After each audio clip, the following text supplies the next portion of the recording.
Сапраўды, ну, гэта было, і вось неяк так страшэнна нават становіцца.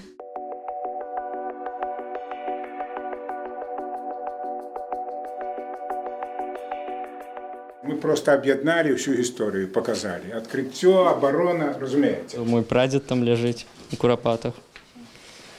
Я там шмат разоў бываў вельмі. Ну, мне здаецца, што там забівалі людзей в асноўным за то, што яны былі беларусамі. Вы што ведаеце пра Курапаты? Я чуў, як абаранялі Курапаты.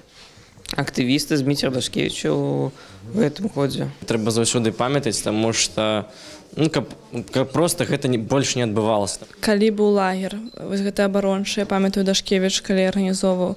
Гэта мы тады сачылі за гэтым сябрам, пастаянна там глядзелі трансляцыі, это было вельмі цікава.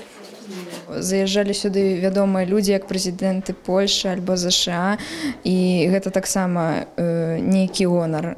Забывае дзяржава, але не забываюць іншыя краіны і прыязджаюць сапраўды. Вось гэта рада. Я думаю, что насамрэч у нас вот такая вот классная рэч, то, что у нас подлетки вот с 14 по 18 год.